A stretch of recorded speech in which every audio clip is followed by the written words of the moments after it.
CW Health Cedar Hill Regional Medical Center opened in April. It was a nearly $500 million project covered mostly by taxpayer dollars. The district and hospital promoted it as a top-of-the-line full-service hospital that was ready to serve this underserved community. And tonight, in a story you will only see on 7 News, our Washington, D.C. reporter Phylicia Ashley is looking for answers about whether the brand new Cedar Hill Hospital was actually ready to start accepting patients, or if opening the doors too soon may have actually done more harm than good. Phylicia.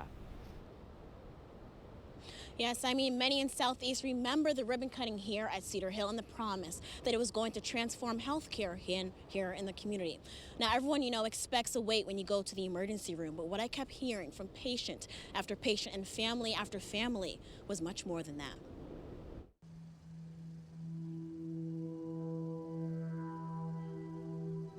I thought I was going to lose him.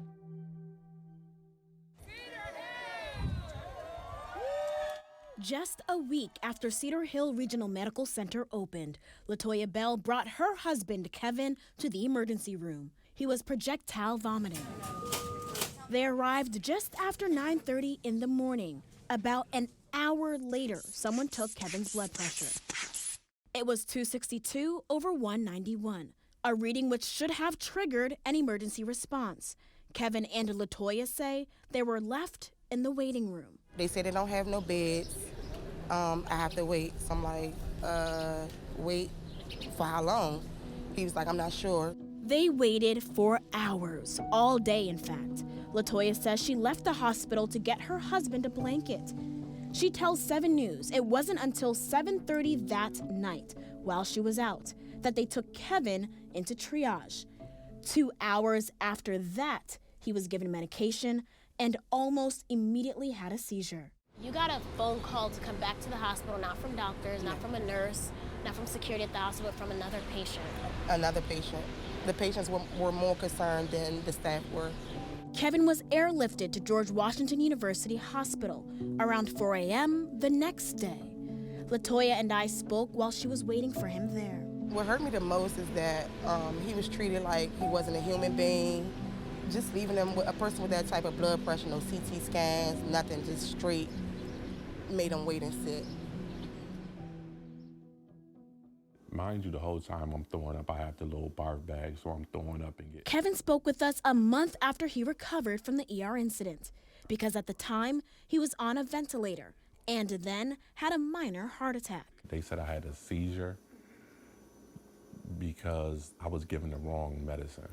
A blood pressure like that is obviously a medical emergency. That's Dr. Edwin Chapman, an internist who's been practicing in D.C. for over 40 years. I can't think of any circumstances where there would be a wait of more than a few minutes, actually. Dr. Chapman has worked as part of a hospital staff and in his own practice. I hesitate to fault the hospital itself because of the overall circumstances that they're under. We know that they have a nursing shortage. We know that it's a new hospital, and we know that it's not fully staffed. So it is very concerning.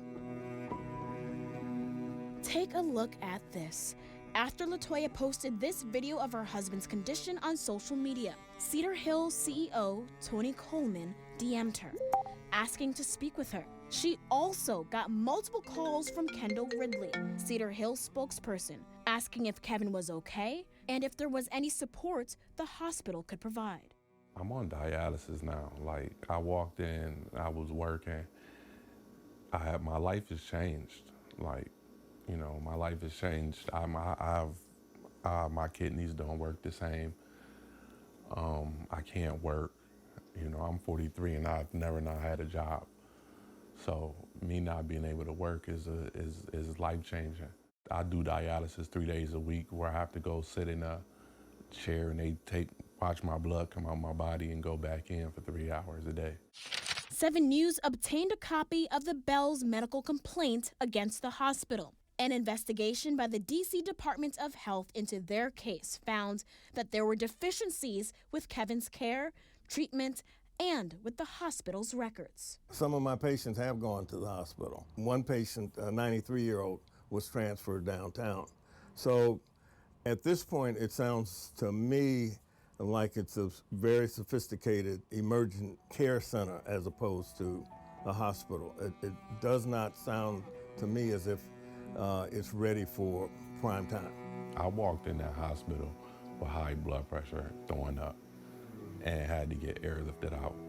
Like, if that don't say enough right there, then I don't know. Kevin is now waiting for a kidney transplant, and his family says they're trying to figure out what happens next. Now, Dr. Chapman mentioned concerns about staffing a couple of times during our interview. And Cedar Hill tells us it had 371 people on staff in May, just about a month after the Bells walked into the ER. Now, at the ribbon cutting, the hospital shared that 600 people on staff would be considered full staff. Now, the hospital refused to provide us with any details on what its average wait time is, but DC Center for Medicaid and Medicare shows that DC has some of the longest wait times in the ER, averaging more than 5.5 hours. Now, reporting live from Southeast DC, Phylicia Ashley, 7 News.